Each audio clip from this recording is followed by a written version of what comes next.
Welcome back, everybody, to the Now Morning Show. Remember, we are live on TTT on Talk City 91.1 FM and on Facebook at TTT Live Online. Well, the Office of the Procurement Regulation will be hosting capacity building workshops on procurement, retention and disposal of public property within the public bodies and entities who are in receipt of public money. Joining me this morning, Munilal Lalchan, Chairman of the Procurement Regulator. Good morning, Chairman of Procurement Regulator. My apologies. Good morning, Mr. Lalchan, and welcome. A very pleasant good morning, Rishi, and a pleasant good morning to your viewing audience. And it's really a privilege to be here this morning. Yeah, because this workshop that you all are having, or the series of workshops, are something that people need to be aware of, right? Tell me exactly what is happening. Well, what's happening is that for years, the population has been asking about procurement legislation. And this legislation was passed in 2015, and the office became operationalized in 2018. And part of what is happening is that with the advent of the full proclamation, the Central Tenders Board goes away. So all ministries and anybody who spends government or public money now has to fall under the Act. And therefore, the capacity of those individuals has to be improved. Because without the Central Tenders Board, they now have to do their own procurement. And what we are doing at the office is putting on 3 seminars or workshops, one in Port of Spain, one in San Fernando, and one in Tobago. The one in Port of Spain is being held at the Radisson Trinidad Hotel on the 11th, 12th, and 13th of September. And then in South Trinidad, Oasis Garden Terrace, 101 Circular Road, and that's on the 18th, 19th, and 20th of September. And in Tobago at the Magdalena Grand Beach on the 2nd, 3rd, and 4th of October. What we hope to accomplish is really introduce these procurement officers, and under Section 61(2) of the Act, every public body now has to have their own procurement officer. So it's really geared towards building the capacity of the procurement officer on the Wednesday, Thursday, and half day on Friday. And on the evening of Friday, we expect to target the chairman of all the boards, the CEOs, and any legal person. Now, unfortunately, the Port of Spain session has been totally booked. It is free. However, it's targeted towards the procurement officer. And what we do, we put them on a waiting list. And as space is filled up, we move them like to San Fernando if we're not filled in San Fernando. And if anybody wants to go to Tobago and we're not filled, they might want to go to Tobago. Take a trip to Tobago one time. That might come in handy. People might actually accept that. Probably. To register, you go on our site, oprtt.org. And once you get there and you register, you'll be placed on a waiting list.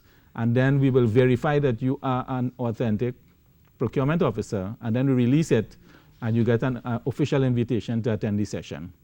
Now, it is interesting that we're having this conversation now, because in recent past, we've been hearing a lot about the procurement process being flawed. How do you see this benefiting, or what was proposed, the legislation that we have now, benefiting state organizations? Well, the legislation has been geared towards addressing some of the deficiencies that were previously identified. A number of commission of inquiries and so on would have been held. And therefore, what is happening with the legislation, there are mechanisms that have been put in place in terms of best practice. For example, I'll give you for example. Right now we have 14 regional corporations. And the 14 regional corporations, literally, they do procurement as they see in terms of the policies and guidelines and so on. So what is being done now, we are writing the policies, handbooks and guidelines to ensure that they understand how to do proper procurement. And therefore there will be one handbook and guideline that all 14 regional corporations will be able to use.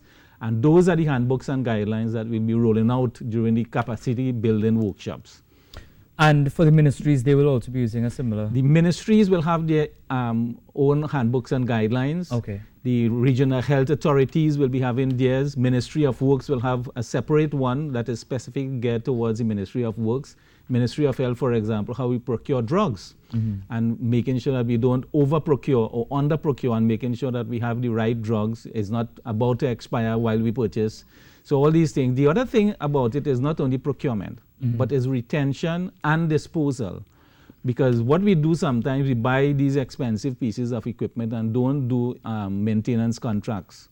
We put down buildings and we don't have maintenance contracts, and we run to failure. So part of the whole process will be maintaining those assets. And when you're ready to dispose of it, to make sure you dispose of it in the best way so you get best value for money. So all those will be covered in the workshop upcoming.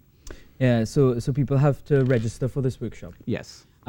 How do we verify, or what role will the Office of the Procurement Regulator play in this entire process? Yes, you're having this workshop, but in order to verify what is taken? Well, the Procurement Regulator has been charged with the responsibility, together with the office, to regulate procurement, retention, and disposal.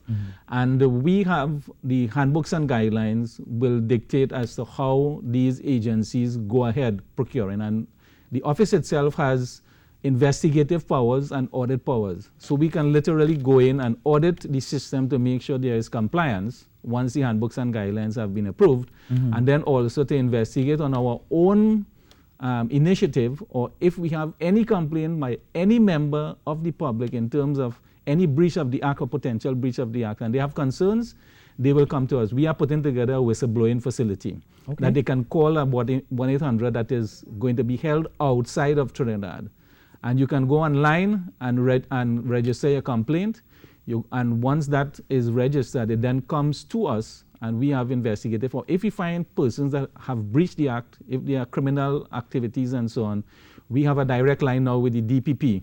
And you go to the DPP. There are, for example, bid rigging now has some severe consequences. You can be charged under the Act for bid rigging, and that carries a penalty of $5 million and 10 years in prison.